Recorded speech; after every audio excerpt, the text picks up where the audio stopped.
The परीक्षा academy में आप सभी का स्वागत है। आज का विषय है भारत की ऋतुएं।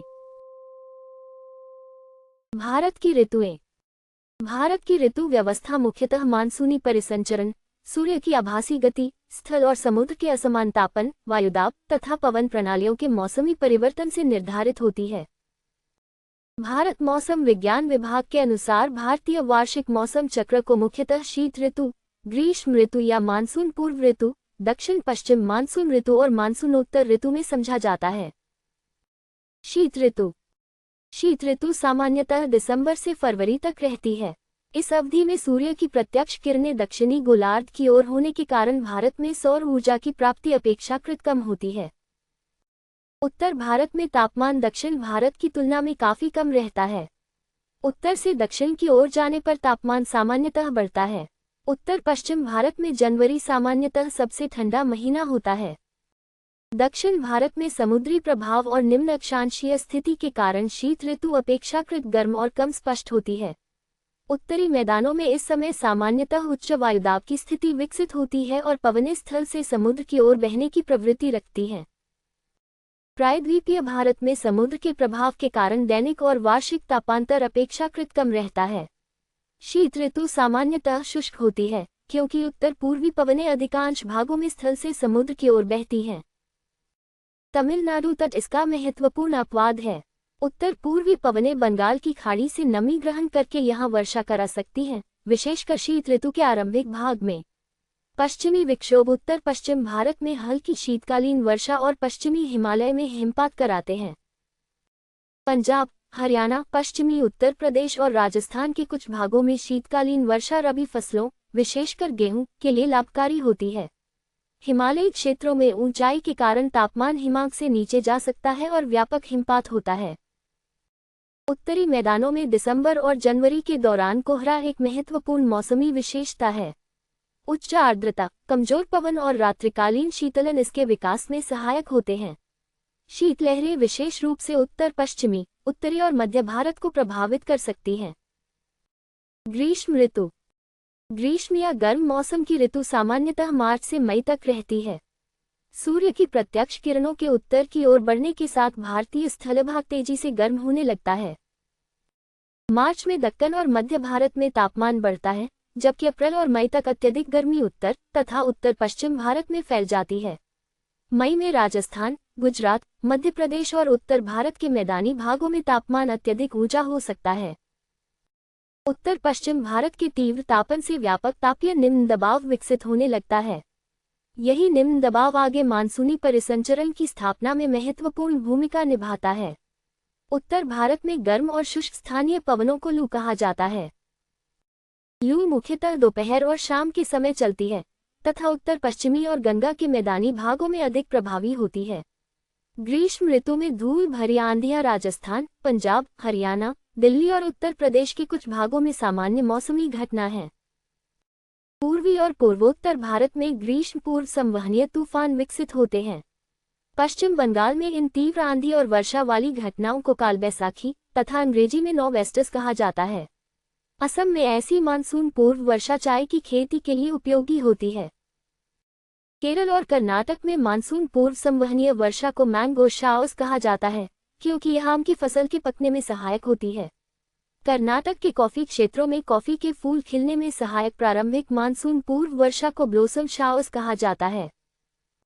ग्रीष्म ऋतु केवल उच्च तापमान की अवधि नहीं है, बल्कि यही वह संक्रमण काल है जिसमें भारतीय स्थलभाग और हिंद महासागर के बीच तापीय तथा वायुदाबीय अंतर मानसून के लिए अनुकूल होने लगता है। दक्षिण पश्चिम मानसून ऋतु। दक्षिण पश्चिम मानसून ऋतु सामान्यतः जून से सितंबर तक रहती है। ये भारत की सबसे महत्वपूर्ण वर्षा ऋतु है और देश की वार्षिक वर्षा का बड़ा भाग इसी अवधि में प्राप्त होता है। मानसून सामान्यतः जून के प्रारंभ में केरल तट पर पहुंचता है और धीरे धीरे उत्तर तथा उत्तर पश्चिम की ओर आगे बढ़ता है। मानसून के आगमन के साथ अचानक बादल, आर्द्रता और वर्षा बढ़ने की घटना को बर्स्ट ऑफ मॉनसून कहा जाता है। दक्षिण पश्चिम मानसूनी प्रवाह को भारत के संदर्भ में अरब सागर शाखा और बंगाल की खाड़ी शाखा के रूप में समझा जाता है। अरब सागर शाखा। अरब सागर से आने वाली नम पवनें सबसे पहले पश्चिमी घाट की पश्चिमी ढाल से टकराती हैं।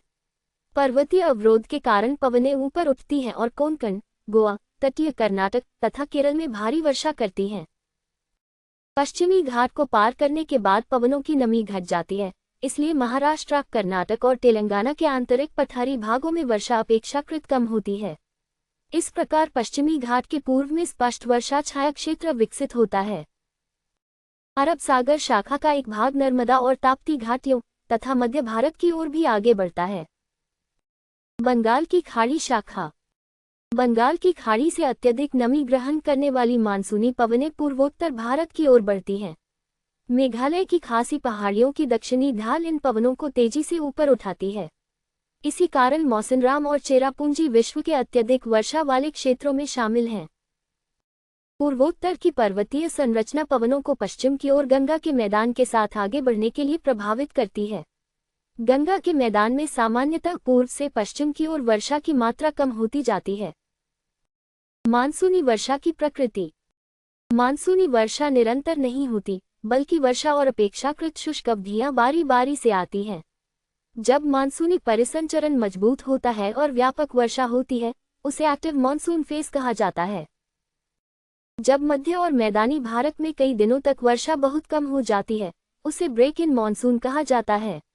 मानसूनी द्रोणी की उत्तर दक्षिण स्थिति एक्टिव और ब्रेक फेजेस को प्रभावित करती है।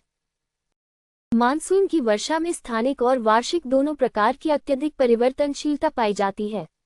कम अवधि में अत्यधिक वर्षा बाढ़ और भूस्खलन पैदा कर सकती है, जबकि लंबे मानसून विराम से कृषि सूखे की स्थिति उत्पन्न हो सकती है।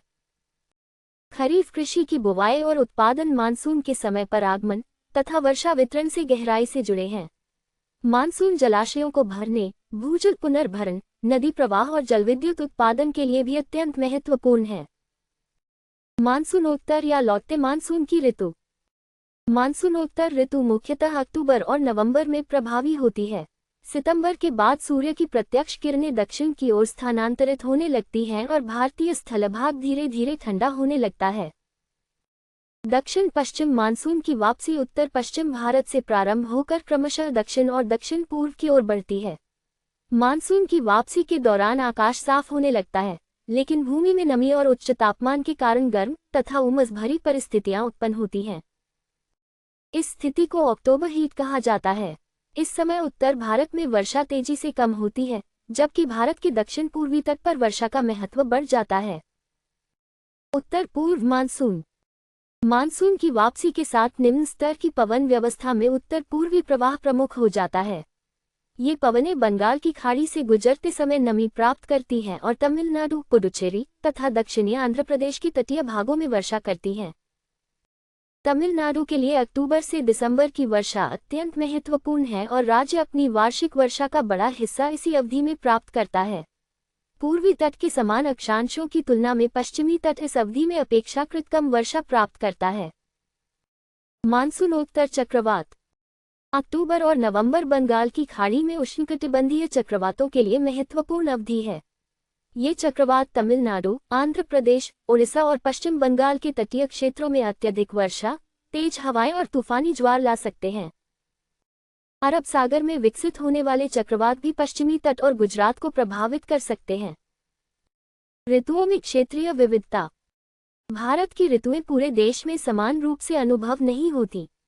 उत्तर भारत में शीत और ग्रीष्म ऋतुओं के बीच तापमान का अंतर अत्यधिक स्पष्ट है।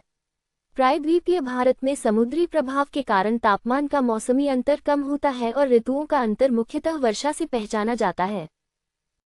पश्चिमी राजस्थान में अत्यधिक गर्म ग्रीष्म, कम वर्षा और अपेक्षाकृत ठंडी शीत ऋतु महाद्वीपीयता तथा शुष्कता को दर्शाती है। लद्दाख में अत्यल्प वर्षा और अत्यधिक ठंड के कारण शीत मरुस्थलीय मौसमी दिशाएं पाई जाती हैं। पश्चिमी तट पर दक्षिण पश्चिम मानसून प्रमुख वर्षा ऋतु है, जबकि तमिलनाडु तट पर उत्तर पूर्व मानसून का महत्व अधिक है। पूर्वोत्तर भारत में ग्रीष्म पूर्व वर्षा जल्दी शुरू हो सकती है और दक्षिण पश्चिम मानसून के साथ मिलकर लंबी आर्द्र अवधि उत्पन्न करती है। हिमालय में ऋतु परिवर्तन ऊंचाई के साथ बदलता है। निचली घाटियों में वर्षा होने के समय ऊंचे क्षेत्रों में हिमपात हो सकता है। कृषि ऋतुओं से संबंध। भारत की प्राकृतिक ऋतु व्यवस्था कृषि चक्र से गहराई से जुड़ी हुई है। खरीफ फसलें मुख्यतः दक्षिण पश्चिम मानसून के आगमन के साथ बोई जाती हैं और मानसूनी वर्षा पर अधिक निर्भर होती हैं। धान, मक्का, कपास, सोयाबीन और बाजरा प्रमुख खरीफ फसलों के उदाहरण हैं। रबी फसलें मानसून की वापसी के बाद शीत ऋतु में उगाई जाती हैं और मिट्टी में संचित नमी तथा सिंचाई का उपयोग करती हैं। गेहूं, चना, सरसों और जौ प्रमुख रबी फसलें हैं। जायद फसलें रबी और खरीफ के बीच गर्मियों की छोटी अवधि में उगाई जाती हैं और सामान्यतः सिंचाई पर अधिक निर्भर रहती हैं। ऋतु चक्र का भौगोलिक महत्व। भारत में ऋतुओं का परिवर्तन केवल तापमान परिवर्तन नहीं है, बल्कि वायुदाब, पवन दिशा, आर्द्रता और वर्षा व्यवस्था का व्यापक मौसमी पुनर्गठन है। शीत ऋतु में स्थल से समुद्र की ओर प्रवाह, ग्रीष्म में तापीय निम्न दबाव का विकास, वर्षा ऋतु में समुद्र से स्थल की ओर नमी युक्त प्रवाह और मानसून उत्तर काल में पुनः उत्तर पूर्वी प्रवाह भारतीय ऋतु चक्र की मूल्य बनाते हैं। इसी मौसमी लय के कारण भारत की कृषि, जल संसाधन, प्राकृतिक वनस्पति, नदी प्रवाह, ग्रामीण अर्थव्यवस्था और दैनिक जीवन ऋतुओं से अत्यंत गहराई से जुड़े हुए हैं। हमसे जुड़ने के लिए आपका बहुत बहुत धन्यवाद। ऐसी ही उपयोगी अध्ययन सामग्री के लिए वीडियो को लाइक और शेयर करें तथा द परीक्षा अकेडमी चैनल को सब्सक्राइब अवश्य करें।